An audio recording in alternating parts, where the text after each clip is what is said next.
আল্লাহর রাসূল বলেন, মান কামা লাইলাতুল কদরি ঈমানান ওয়া ইহতিসাবান গুফিরা লাহু মা তাকাদ্দামা মিন যামবি।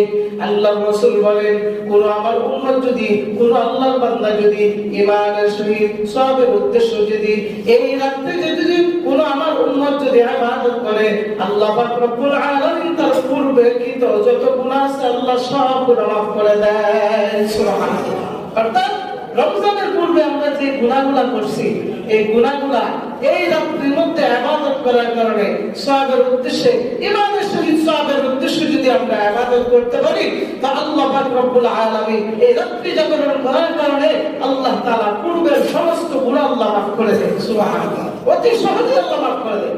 এইজন্য এই রাত্রটা যেন আমরা ইবাদতের মাধ্যমে কাটাই দেই।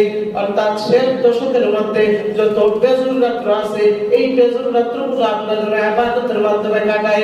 কোন দিন সবে কদর হয় আমাদের জানা নাই, তবে কোন বান্দা যদি প্রত্যেক বেজুর রাত্র যদি সারা রাত্র যদি বান্দা যদি জিকিরের মাধ্যমে কাটায়, বান্দা যদি নামাজের মাধ্যমে কাটায়, বান্দা যদি ইবাদতের মাধ্যমে কাটায়, কোরআন তেলাওয়াত বিভিন্ন তাসবিহ ইবাদতের মাধ্যমে যদি বান্দা কাটায়, কাটানোর কারণে আল্লাহ পাক রব্বুল আলামিন তার উপর রাজি খুশি হইয়া তার পূর্বের জিন্দেগির গুনাহ মাফ করে দেয়। শুধু তাই নয়, আল্লাহ রাসূল আরো বলতেছেন যে তোমরা কি জানো এই রাত্রিতে আল্লাহ পাক রব্বুল আলামিনের অন্যতম ফেরেশতা, আল্লাহ পাক রব্বুল আলামিনের অন্যতম ফেরেশতা হযরত জিবরাইল আলাইহিস সালাতু ওয়াস সালাম, নাযালা জিবরাইল ফি কাবাতিন মিনাল মালাইকা। আল্লাহ জিবরাইল এই রাত্রিতে, অর্থাৎ শবে কদরের রাত্রিতে আসমান থেকে একদল রহমতের ফেরেশতা নিয়ে এই জমিনের মধ্যে অবতরণ করে। সুবহানাল্লাহ।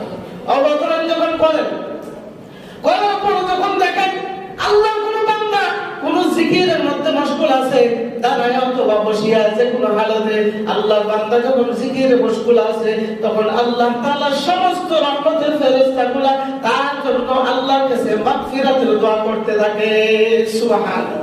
আল্লাহ তাআলা নিজে তো চাইয়া আল্লাহ বরকত রহমত যা কিছু আছে সব আল্লাহ দিতেছেনই, এরপরও স্পেশালি ভাবে জিবরাইল আলাইহিস সালাতু ওয়াস সালামকে একদল ফেরেশতা দিয়া দুনিয়াতে আগমন করান আর বলেন, যাও এই রাত্রির মধ্যে আমার কোন বান্দা কোন জায়গার মধ্যে দাঁড়াইয়া বসিয়া সে কোন হালতে ইবাদতে মগ্ন আছে, জিকিরে মগ্ন আছে, আর দেরি করবে না, তার জন্য তোমরা সমস্ত রহমতের ফেরেশতাকে নিয়ে তোমরা তার জন্য মাগফিরাতের দোয়া করতে থাকবে। সুবহানাল্লাহ।